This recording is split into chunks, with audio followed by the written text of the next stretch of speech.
Assalamualaikum warahmatullahi wabarakatuh. Di video sebelumnya saya sudah menjelaskan bagaimana melakukan proses order kepada supplier melalui menu order yang ada di dalam aplikasi Modufusion. Nah, di video kali ini saya akan menjelaskan kelanjutan dari proses order, yaitu order validation. Pertama, saya akan memperlihatkan terlebih dahulu proses order yang sebelumnya sudah dibuat melalui menu order. Terlihat di sini bahwa ada dua order yang statusnya masih waiting, di mana ini berarti untuk kedua PO ini masih menunggu untuk disetujui atau di-approve oleh owner. Untuk melakukan proses validasi order kedua PO ini, silakan teman-teman masuk ke dalam modul validation. Dan seperti biasa, saya tidak henti-hentinya mengingatkan agar selalu mengatur terlebih dahulu limit datanya jika menemukan bagian seperti yang ada di bawah ini.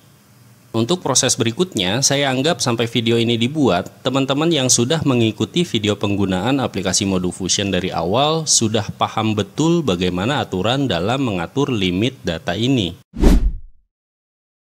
Pertama, kita harus menampilkan data order yang sebelumnya sudah dibuat dengan cara menekan tombol View Validation List. Dan sekarang data order yang dibuat akan ditampilkan di dalam list ini. Kemudian di sebelahnya ada tombol yang bernama All Approve, di mana ini digunakan untuk menyetujui semua orderan yang sudah dibuat tanpa perlu memeriksanya terlebih dahulu. Lalu di sebelahnya ada tombol yang bernama All Disapprove, di mana ini digunakan untuk menolak atau membatalkan semua orderan yang sebelumnya sudah dibuat tanpa perlu memeriksanya. Dan di sampingnya terdapat tombol Auto Fit Column yang digunakan untuk mengatur lebar kolom secara otomatis agar menyesuaikan lebarnya berdasarkan konten yang ada di dalamnya. Untuk melihat kontrol yang tersedia dalam melakukan aksi lanjutan, silahkan klik kanan pada masing-masing data PO yang ditampilkan. Klik Approve untuk menyetujui PO yang dipilih. Klik Disapprove untuk membatalkan PO yang dipilih. Kemudian, klik Product Details untuk menampilkan daftar produk dari PO yang kita pilih. Dan yang terakhir, klik Supplier Details untuk menampilkan detail supplier dari PO yang kita pilih. Misalnya, sebelum kita akan menyetujui PO yang masuk, kita bisa melihat terlebih dahulu produk apa saja yang diorder di dalam nomor PO ini. Caranya, klik kanan, lalu pilih Product Details. Dengan demikian nantinya sebagai owner kita bisa melakukan perubahan data dari daftar produk yang akan diorder seperti menghapus produk, menambahkan kuantiti ordernya jika dirasa kurang, atau menambahkan produk lain. Katakanlah misalnya untuk nomor PO yang ini owner sudah memeriksanya dan setuju dengan orderan tersebut. Maka langkah berikutnya tinggal klik kanan lalu tekan Approve. Lalu kita akan memeriksa PO lainnya. Klik kanan, kemudian pilih Product Details. Misalnya, owner kurang setuju dengan quantity order dari produk ini karena owner merasa orderannya itu kebanyakan atau kurang banyak. Maka, owner bisa merubah quantity ordernya dengan cara arahkan selektornya ke dalam kolom quantity yang nilainya akan diubah. Kemudian, tinggal tentukan saja quantity yang kiranya itu sesuai. Kemudian, misalnya owner ingin menambahkan produk lain yang ingin diorder untuk nomor PO ini, maka tinggal tekan saja tombol Add New Row untuk menambahkan baris kosong baru. Kemudian, tinggal masukkan produk apa yang ingin ditambahkan. Dan untuk menambahkan produknya, owner bisa memasukkan kode atau barcode dari produk yang ingin ditambahkan. Dan jika ingin menggunakan barcode scanner, tinggal arahkan saja selektornya ke dalam kolom barcode. Dalam hal ini, saya akan mengetikkannya secara manual dengan memasukkan kode produk yang ingin ditambahkan. Lalu tekan Enter. Kemudian tentukan nilai quantity ordernya. Lakukan cara yang sama untuk menambahkan produk lainnya.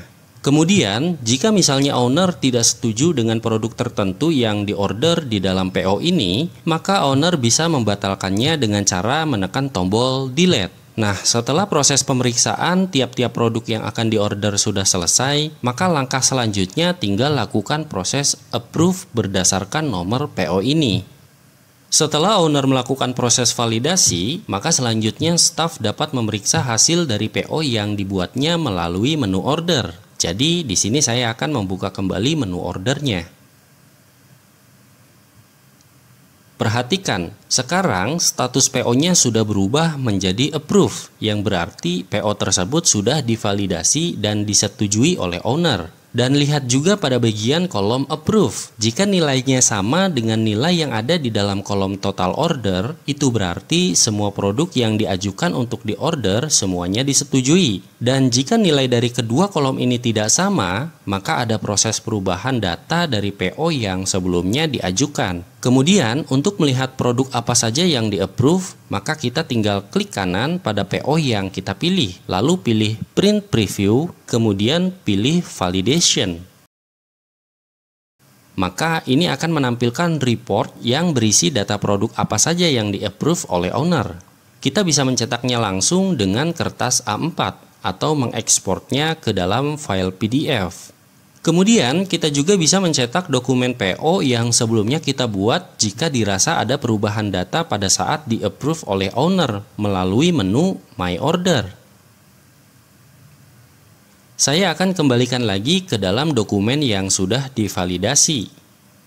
Dengan di-approve-nya orderan yang sebelumnya dibuat, maka dokumen inilah yang nantinya akan diteruskan kepada supplier. Nanti silakan dicetak 3 lembar, satu untuk supplier, satu untuk arsip, dan satunya digunakan sebagai dokumen untuk proses pemeriksaan pada saat orderan yang kita tujukan kepada supplier sudah datang. Jadi dengan dokumen inilah nantinya kita akan memeriksa apakah produk yang datang sesuai dengan PO yang sebelumnya kita buat atau tidak. Nah, dalam proses pencetakan dokumen validation, sebenarnya ini dikembalikan lagi dengan aturan yang teman-teman terapkan di toko. Ini hanya berdasarkan skema dari bagian alur proses pencatatan data berdasarkan pengalaman kerja saya dulu. Yang perlu teman-teman perhatikan dari dokumen ini adalah, oleh karena aplikasi Modufusion masih dalam status beta atau uji coba, maka masih ditemukan di beberapa bagian yang belum diperbaiki, seperti adanya nilai teks dan adanya tulisan Grid Retail di bagian footer.